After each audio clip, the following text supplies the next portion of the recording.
राजनीतिक पार्टियां भी सुधर जाएगी, देश भी सुधर जाएगा, बिहार भी। फीलिंग था कि लोजपा जो है हमेशा से पैराशूट से कैंडिडेट उतार देती है। क्या होता है, पार्टी क्या होता है, समीकरण क्या होता है, साइन करूंगा दोबारा कभी चुनाव नहीं लड़ूंगा। स्वास्थ्य चौपट, भ्रष्टाचार चरम पर। पार्टी में आपका लगभग खर्च कितना होगा? Impossible in this world.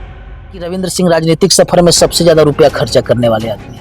MP होगा तो सारा एमपी परिवार का। कोई पारस जी से बातचीत हुई। नमस्कार, रुपेश कुमार सिंह, स्वागत है आपका एसजी न्यूज के खास एपिसोड आपका एसजी न्यूज में। बहुत बहुत धन्यवाद। पहला सवाल हम यही से शुरू करते हैं। रविंद्र सिंह जी महनार विधानसभा से चुनाव लड़ेंगे? चुनाव जरूर तय है? तय।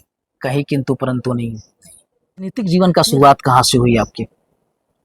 देखिए, राजनीतिक जीवन आप बात करिएगा तो एक्चुअल में मेरे पापा 1995 में पहली बार चुनाव लड़े थे। आनंद मोहन की पार्टी बिहार पीपल्स पार्टी से, और उसके बाद 2005 में भी एक बार चुनाव लड़े। उसके बाद 2012 में वैशाली कोऑपरेटिव बैंक के चेयरमैन का चुनाव लड़े। और 2012 के चुनाव में, मैंने पिछला भी 2 चुनाव में मैं अपनी भागीदारी था, चूँकि मैं एक बिजनेसमैन रहा हूँ, आता था चुनाव के 1 महीना रहता था, पापा के साथ में घूमता था और जो मैनेजमेंट की थी वो काम करता था। बट 2012 का चुनाव में मैं थोड़ा सा ज़्यादा ही इन्वॉल्व हो गया था।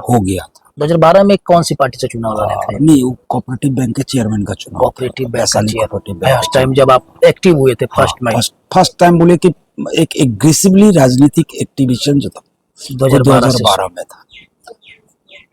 और जब 2012 में पापा चुनाव लड़े और उस समय की जो माहौल बनी, बहुत अच्छी माहौल थी और बहुत अच्छा हम लोगों ने मैनेजमेंट भी किया। बट किसी कारण बस चुनाव लास्ट में गड़बड़ हो गया, हार गए। लेकिन उससे बहुत कुछ सीखने को मिला। जाति क्या होता है, पार्टी क्या होता है, समीकरण क्या होता है, और बिहार में जो उस समय लोगों का ये था, उस पर फिर हमने उसी समय डिसीजन लिया कि अब हम लोग भी बिजनेसमैन हैं, नहीं अब अपने गांव की ओर जाना चाहिए और समाज के लिए कुछ करना चाहिए। पहले हम बात कर ले, रविंद्र सिंह अभी कितने लोगों को रोजगार दे रखे हैं? देखिए, बिहार में अगर आप बात करिएगा तो नहीं, मैं ऑल ओवर इंडिया बोलता हूँ, जैसे कि बिहार में ही सिर्फ नहीं है, आपकी तो कंपनियां बहुत जगह है। आप कितने जगह लोगों को रोजगार दे? पहले मेरा जो बिजनेस जो था ना, वो था लॉजिस्टिक कंपनी, कार्गो कंपनी, और पैन इंडिया लेवल पे मेरा ही बिजनेस।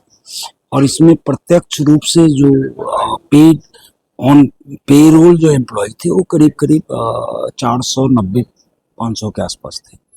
कमोबेश आज भी उतना ही लोग हैं बिहार में। बिहार में हमने अलग, जब हम बिहार आए। चलिए हम बात करते हैं। एक कहा जाता है, लोग का ये कहना है कि रविंद्र सिंह राजनीतिक सफर में सबसे ज्यादा रुपया खर्चा करने वाले आदमी हैं। इस चीज को कैसे देखते हैं? देखिए, ये कितना सच है? लोग जो कहते हैं वही मैं आपसे आज पूछूंगा। लोग कहते हैं कि रविंद्र सिंह चुनावी दौर हो या फिर राजनीतिक सफर हो, सबसे खर्चीले प्रत्याशी है। ये अपना अपना एंगल है, अपना अपना सोच है, और ऐसा कुछ भी नहीं है कि मैं सबसे खर्चीला हूँ। हाँ, मैं कोई भी काम करता हूँ, मेरी एक हमेशा रहा है कि कोई भी काम करता हूँ तो लगन से करता हूँ, धैर्य से करता हूँ और पूरा डेडिकेटेड होके करता हूँ। तो उस डेडिकेशन, लगन, तो उसको करने में कुछ स्ट्रक्चर, इंफ्रास्ट्रक्चर का दरकार होता है। तो मैं लेके करके करता हूँ, तो लोगों को लगता होगा कि बहुत ज्यादा खर्च। लेकिन हर एक चीज का, मैं एक बिजनेसमैन हूँ, पैसा फ्री में मैं नहीं लुटाता। एक तो है कि बिजनेस होता है, जहाँ भी पैसा लगाते हैं सूद से ही, सोच समझ के, सूद समेत निकालने की बात नहीं। राजनीति में मैं पैसा कमाने के लिए नहीं आया। नहीं, बिजनेस की। और मैं बिजनेस यहाँ पर इसीलिए स्टेब्लिश किया ताकि मेरे खर्चे बिजनेस निकाल के मुझे दे और मैं दिल से लोगों का मदद कर पाऊँ, सेवा कर पाऊँ। राजनीति में बार बार कहता हूँ, अगर राजनीति करना है तो पैसा कमाना ध्यान नहीं रहना चाहिए। अगर पैसा कमाना है तो व्यापार करो। पैसा करना है तो, ये तो आपका स्लोगन चल रहा है, पैसा कमाना है तो व्यापार करो। आप राजनीति मत करो, जनता को बख्शो भाई। चलिए, जनता को बख्शने की बात करते हैं। एक बार फिर लोगों से एक बहुत सवाल रहता है, चिराग पासवान के बारे में आप उनसे नहीं पूछते हैं। चिराग पासवान से आपकी मुलाकात कब हुई? देखिए, कुछ सदमे दे जाएंगे, कुछ सवाल ऐसे भी नहीं होंगे? नहीं, ऐसा कोई ऐसा सवाल तो नहीं है। देखिए 2018 से मैंने पूरे बिहार में एक यात्रा निकाला। चिराग पासवान से पहली मुलाकात आपकी कब हुई? मेरी चिराग पासवान से पहली मुलाकात 2019 में हुई, 2019 में। लोकसभा चुनाव के पहले। लोकसभा चुनाव से पहले चिराग पासवान, आपने चिराग का दल चुन लिया? मैंने नहीं चुना, ऐसे नहीं बोल सकते आप। उस समय भी मैं कुछ एक नीतियों के वजह से मैं चिराग पासवान जी का विरोधी था। Bihar first, Bihari first? नहीं नहीं नहीं, इनके पारिवारिक सिर्फ काम करने की वजह से मैं इनका पर्सनल विरोधी था। ठीक है, कि ये सारा काम जो है ना परिवार अपने परिवार के लिए ही करता है। एमपी होगा तो सारा एमपी परिवार का, कोई भी पद पे जाएगा, कोई भी पद पे जाएगा। लेकिन जब 2019 का चुनाव आया था तो हमारे जितने भी फॉलोअर्स थे वो भी, और उस समय पारस जी हमारे यहाँ से चुनाव लड़ रहे थे, तो हम विरोध में करीब करीब थे उस समय। ठीक है, मैंने एक कैंडिडेट भी उतारा था उनके अगेंस्ट में, बट किसी वजह से उसका नॉमिनेशन रद्द हो गया। तो उसके बाद पारस जी से बातचीत हुई। पारस जी के साथ बहुत सारे लोग थे जो मेरे साथ भी थे, उन्होंने मुझे अप्रोच किया। फिर पारस जी से मीटिंग हुई, फिर आदरणीय मंत्री जी रामविलास जी से मीटिंग हुई, चिराग जी से हुई, और 2 राउंड के मीटिंग के बाद में डिसीजन हुआ कि मैं आप लोजपा में आ जाइए और मेरा समर्थन। लेकिन उस समय क्या था ना, एनडीए का ही बोलबाला था, तो हमने भी देखा लोग एनडीए की तरफ ही मूवमेंट था। तो हमने ये लोकसभा चुनाव जीतने के बाद 2019 लोकसभा चुनाव के पहले और हमने उस समय मदद किया पार्टी ज्वाइन करके कि मैंने पशुपति पारस जी को हाजीपुर लोकसभा से मदद किया। उस समय जो तथाकथित जो अपने आप को जो महानार के सबसे बड़े नेता समझते हैं वो विरोध में खड़े थे। मतलब कथित नेता? हाँ, तथाकथित नेता वो विरोध में खड़े थे, पूरा एकदम मुरेठा बांध के विरोध में खड़े थे। मैं वही बात समझाना चाहता हूँ, तो वो विरोध में थे। तब 37,500 वोट से हमने पारस जी को जिताया, और 2024 में वो सपोर्ट में थे, अब मैं विरोध में था। तब चिराग पासवान जीते यहाँ से 27,000 वोट से। तो लोग समझ रहा है, और आप भी समझिए कितने बड़े नहीं। पार्टी में आपका लगभग खर्च कितना होगा? मुद्दा खर्च का नहीं है। नहीं, मुद्दा मतलब नहीं, मुद्दा खर्च का नहीं। मुद्दा ये है कि जब चिराग पासवान की पार्टी टूटी और जब उन्होंने एक सोच बनाया बिहार फर्स्ट और बिहारी फर्स्ट, ठीक है ना, तो वो सोच मुझे अच्छा लगा। और जब पार्टी टूटी उस समय हम लोगों को खराब लगा, क्योंकि हम लोग चुनाव लड़े थे उसी पार्टी से। मुझे पर्टिकुलरली बहुत बुरा लगा कि नहीं टूटना चाहिए था पार्टी, ठीक है। लेकिन पार्टी टूटी तो हम लोगों ने एक मिशन बनाया, एक विजन बनाया कि चिराग जी को बिहार के कोने कोने में जनता तक हम लोग लेके जाएंगे, और हमने किया इस काम। पैदल मार्च, बहुत सारी मार्च, हर एक जिला में जा करके संगठन का विस्तार। अगर हमको संगठन, क्योंकि उस समय लोजपा पूरा खत्म के लगभग पूरा संगठन कहीं नहीं था, नए सिरे से हम लोगों ने सींचने का काम किया।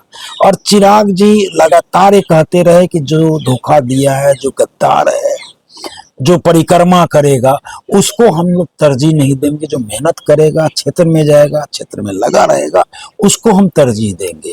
और 2024 के चुनाव में, 2024 से पहले हम 2020 में आते हैं सर। 2019 में लोकसभा चुनाव हुआ जी, 2020 में विधानसभा चुनाव हुआ जी। विधानसभा प्रत्याशी आप लोग बने, जो उन समय बिहार फर्स्ट के लिए नाम करता माहौल था। चिराग पासवान ने एनडीए से हटकर चुनाव लड़ा था।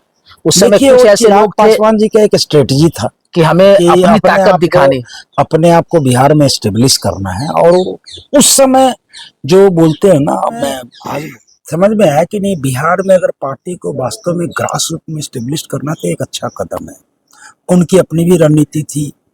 जदयू को, चूंकि जब बात हुई थी उस समय भी मुझसे बात हुई थी कि अगर ऐसा करते हैं तो कैसा होता है, तो हमने उस समय भी कहा था कि देखिए अगर ऐसा करते हैं तो जदयू तो नीचे जाएगी, आपकी जो सोच है, और आपको भी एस्टेब्लिशमेंट मिलेगा बिहार में। और वो हुआ भी। और वही बल उनका था जिसके वजह से पार्टी टूटने के बावजूद बहुत सारे लोग जो पार्टी के वास्तव में थे, जो बाहर से आकर के लड़े थे, वो तो साइड हो गए। जो बाहर से आकर के लोग लड़े थे पार्टी से, वो तो साइड हो गए। जब पार्टी टूटी तो वो साइड हो गए।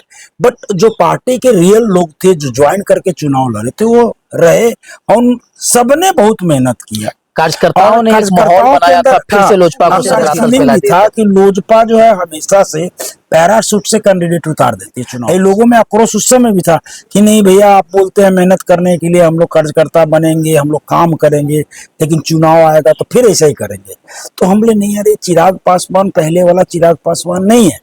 चिराग पासवान बदल ये गया। चिराग पासवान बिहारी फर्स्ट को लॉन्च कर रहा है। ये चिराग पासवान एक नई मिशन और विजन के साथ में पार्टी लॉन्च किया है। इनको धोखा दिया गया है, इसीलिए इस बार ऐसा नहीं करेंगे। सिर्फ कार्यकर्ता जो है, कार्यकर्ताओं के बीच से ही ये टिकट देंगे और कार्यकर्ताओं को ही चुनाव लड़ाएंगे। उस समय वैसा हुआ भी।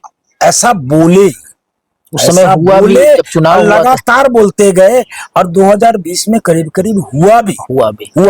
2000 आपने लेकिन पार्टी टूटने के बाद जब हम लोगों ने मेहनत किया, पार्टी को एक शिखर पे पहुंचाया, और कहीं ना कहीं हम लोगों का ही देन था जिसके वजह से इनको 5 लोकसभा का सीट मिला और पारस जी को दरकिनार कर दिया। पारस जी को दरकिनार किया आपने 2024 में। लेकिन जैसे टिकट मिला, 5 सीट मिला, ये पूरा बदल गया। मतलब माहौल देखते ही माहौल बदल गए। इनको ये था कि एनडीए मोदी जी के नेतृत्व में लड़ रहे हैं, हम जिसको लड़ा दे चुनाव जीत जाएगा, ठीक है। तो इन्होंने के बीच में ही अपनी पार्टी छोड़ा था। मतलब जब से कैंडिडेट की घोषणा, आपका दावा था कि मेरा दावा ये था, मेरी बात सुनिए, हमारा सोच और हमारा सिद्धांत ये था कि भाई पार्टी के जो वर्कर जो पार्टी में काम किए, आपको आगे बढ़ाने के लिए, पार्टी को आगे बढ़ाने के लिए काम किए, इतना मेहनत किए, उन्हीं वर्करों में से आप किसी को टिकट दीजिए। 3 टिकट इनको बाहर से देना था, 2 तो इनको और इनके परिवार का ही था, तो 3 बाहर से देना था। हम लोग का ये था कि तीनों पार्टी के लोग को दीजिए, बट ये तीनों टिकट इन्होंने पार्टी के लोग को नहीं दिया। और सबसे बुरा तब लगा कि जो इनका पार्टी तोड़ी थी अपने घर में बैठ करके मीटिंग कर करके, उसको इन्होंने टिकट दे दिया, ठीक है। तो जिस मुंह से हम लोग पूरा बिहार घूमे थे, लोगों को बताए थे संकल्प यात्रा, कौन यात्रा, बहुत सारी यात्राएं किए थे, और लोगों को ज्यादा करके बोले थे बिहारी फर्स्ट, ये नया पार्टी है, ये नई माहौल है, इसमें पैराशूट से कैंडिडेट नहीं उतरेगा, जो वर्कर है उन्हीं को मिलेगा। अब उनको मैं दोबारा जाके क्या बोलता, ठीक है। तो इसीलिए मैंने पार्टी पार्टी छोड़ने कुछ बातें ऐसे भी लोग कह रहे हैं कि किसी के कहने पर बहुत सारे लोग उस समय पार्टी छोड़ने वाले थे। हुआ ऐसा कि प्रेस कॉन्फ्रेंस में बहुत सारे ऐसे लोग नहीं पहुंच पाए। हाँ, देखिए अपनी जब ऐसा माहौल बना, आज बहुत सारे लोग उनके साथ में हैं, वो दौड़ करके मेरे पास आते थे, नहीं ये गलत हो गया, ये फलना हो गया, बहुत एरोगेंट आदमी है। उन लोगों में नाम क्या था? नाम बता दे। बोलना अब अच्छी बात नहीं है। क्यों? नाम बोलने में क्या भी जानती है, चिराग जी भी जानते हैं ऐसे कौन कौन लोग थे, बाकी लोग भी जानते हैं। अब किसी को, अब तो मैंने पार्टी छोड़ दिया तो लोग बोलेगा कि बदनाम करने के लिए रविंदर सिंह का नाम ले रहा है, तो नाम लेना अच्छी बात नहीं है।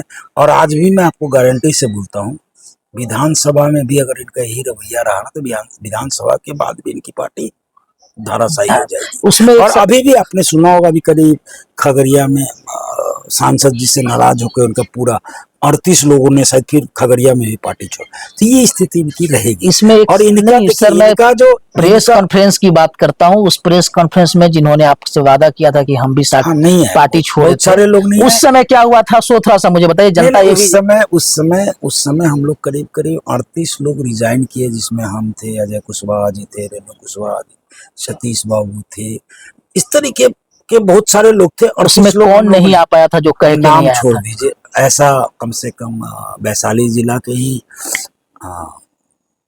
2 व्यक्ति थे, पटना के कम से कम 8-10 लोग थे, ठीक है, और 1-2 जगह से थे, ऐसा कम से कम 20-25 लोग थे जो कह के नहीं। 5-7 तो मैंने मुखर चेहरा थे जो कह कर के भी, और खुद हमने मना किया, नहीं आप नहीं आइएगा, आप लोग धोखा दीजिएगा, बट कह करके भी नहीं हम लोग आ रहे हैं, हम नहीं है। सुने जब प्रेस कॉन्फ्रेंस सुने, इसके बाद फोन बंद कर दिया उन्होंने। फोन बंद कर दिया। कर रहे हैं ज्यादातर लोगों को मैंने देखा है, कोई विचारधारा नहीं है, कोई सिद्धांत नहीं है, कोई मिशन नहीं है, कोई विजन नहीं है, जनता के प्रति कोई सोच नहीं है। बिजनेसमैन होता है, शार्प माइंडेड होता है, बहुत सारे लोगों को, मतलब कि बिजनेसमैन समझ लीजिए कि 1000-1500 की फौज को डेली झेलना पड़ता है।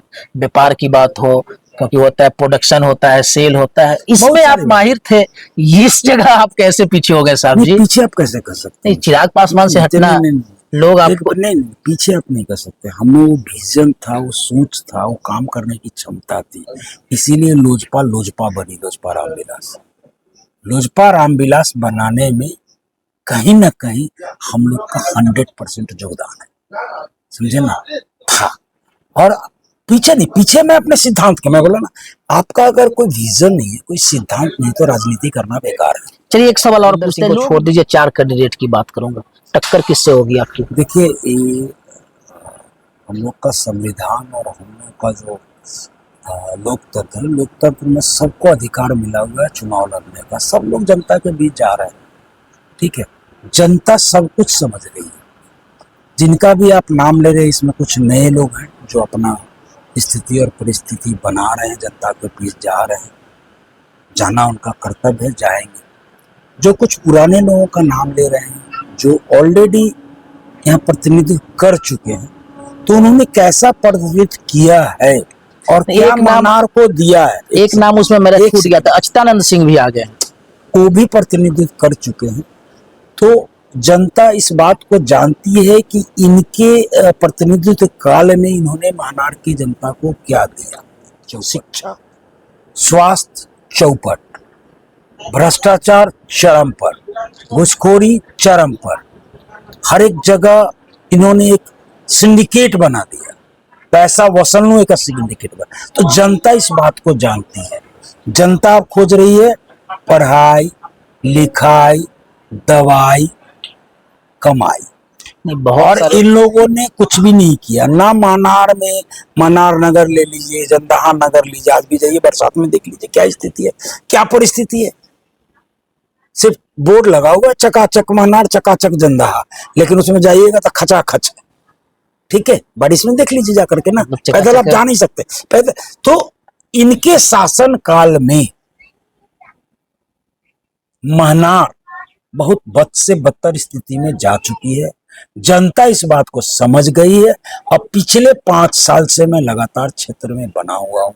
उसके बाद मैंने पद यात्रा किया है, जन संवाद यात्रा किया है, अभी मैं जन आशीर्वाद यात्रा कर रहा हूँ, और जनता के पास अपना प्रोग्राम लेके जा रहा हूं कि अगर मैं आऊंगा तो मैं इन चीजों को सुधार दूंगा, घुसखोरी बंद कर दूंगा, शिक्षा के लिए मॉडर्न स्कूल बनाऊंगा, स्वास्थ्य के लिए मॉडर्न हॉस्पिटलाइज बनाऊंगा, रोजगार के लिए काम करूंगा, ठीक है, भगवान जनता दरबार लगाऊंगा हर एक पंचायत में। तो जनता इस बात को समझ रही है कि एक जनप्रतिनिधि से हमें यही सब चीज चाहिए, और इसीलिए जनता इस बार पूरे जोर तोर से तैयार है।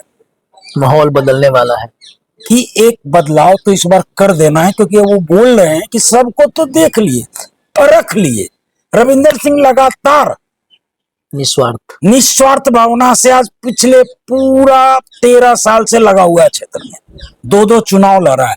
इस बार इनको मौका देख के देखते हैं कि ये जो अभी बोल रहे हैं और जो इनका कैरेक्टर समझ में आ रहा है अभी तक हम लोगों को, क्या ये सही उतरते हैं या नहीं उतरते। जनता को यो के नहीं कहते कि 1 साल बाद अगर हम आपके बात पे खड़े थे तो हम फिर चुनाव नहीं लड़ेंगे कभी। हमने तो पूरा स्टेटमेंट दे दिया कि भाई साहब, आप जीतने के बाद 2 साल देखिए, 1 साल नहीं 2 साल, 2 साल देखिए, और 2 साल के बाद लगता है कि जितना मैंने बातें कही है शिक्षा के लिए, स्वास्थ्य के लिए, रोजगार के लिए, भ्रष्टाचार के लिए, जनता दरबार के लिए, हर एक गांव में दलित का बस्ती हो, टोला हो, वहां रास्ता पहुंचाने के लिए, बिजली के लिए, पानी निकासी के लिए, ये सारा काम अगर 2 साल में आपको लगता है कि मैं नहीं कर रहा हूं, तो आप मेरे पास आइएगा, मेरा दरबार खुला हुआ है, आप सब मिल करके आइए। और जनता दरबार भी हम लगाते रहेंगे ना।